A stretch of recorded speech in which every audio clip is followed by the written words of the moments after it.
Assalamualaikum warahmatullahi wabarakatuh. Baik, di sini saya akan menjelaskan materi untuk membaca.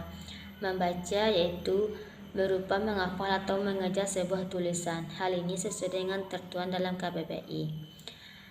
Di dalam KBBI tertulis ada beberapa makna dari kata membaca atau baca. 1. Melihat serta memahami isi dari apa yang tertulis bisa dengan memisahkan atau hanya dalam hati. 2. Mengejar atau menghafalkan apa yang tertulis. 3. Mengucapkan suatu apa yang tertulis. 4. Memperhitungkan, memahami isi sebuah tulisan. Selanjutnya yaitu manfaat membaca. 1. Bisa mengurangi kecemasan dan keguduhan. Pertama, yang membaca dapat mengurangi keguduhan atau pikiran kita sedang suntuk. 2. Membuat otak berkembang. Beda loh, kita dibiasakan membaca, rasa otak itu jadi lebih aktif dan bisa lebih berkembang dengan secara aktif dan bisa cara kita berpikir secara luas, tidak berpikir secara sempit. 3. Yaitu meningkatkan pengetahuan. Tidak hanya itu, otak kamu lebih mantap pula dalam urusan mengingat. Otak bisa mengingat apa yang kita baca dan dapat apa yang kita mencari informasi dapat kita ingat kembali sesuai apa yang kita baca. 4. Menjadi pribadi yang lebih baik berpikir. Manfaat membaca. Keempat, membentuk kamu menjadi pribadi yang lebih berpikir sederhana dalam menyampaikan permasalahan. Bisa kita bermasalah dengan orang lain, jadi kita bisa berpikir lebih aktif dan lebih jauh.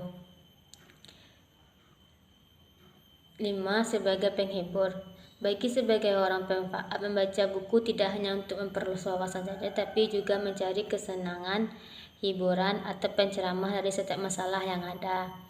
Apalagi buku-buku hormon, novel, atau buku yang menarik tapi lucu akan membuat pembicara merasa terhibur. Di situ kita dapat menghibur diri kita sendiri. Yang keenam yaitu meningkatkan daya ingat. Membaca akan melihat otak untuk lebih aktif, sel-sel otak darah akan aktif dan terbiasa untuk melihat sesuatu yang baru. Di situ kita menguji ingatan kita. Kita akan hafal dengan apa yang kita baca, dan kita akan lebih cepat mengingat apa yang kita baca. Membaca juga dapat mengingat apa yang kita baca dan bisa kita sampaikan kembali apa informasi yang kita dapat. Barangkali ada perasaan dan ingin tahu tujuan membaca itu.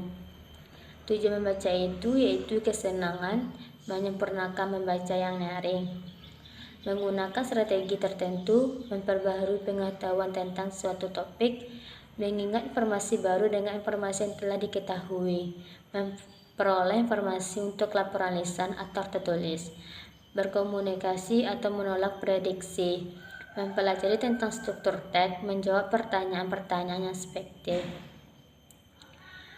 Jadi kesimpulan membaca yaitu terbukti ampuh dan meningkatkan kualitas SDM. Melalui program pendidikan telah melatih siswa agar memiliki kemampuan membaca sejak kecil. Membaca juga wajib bagi semua orang, baik itu dalam dunia membaca novel, buku, dan berita yang lainnya. Membaca juga dapat mengingatkan kita kembali tentang apa yang kita dapatkan dan juga dapat menghilangkan stres. Hanya itu materi dari saya tentang membaca. Saya sudahi dengan wabillahi taufiq hidayah. Assalamualaikum warahmatullahi wabarakatuh.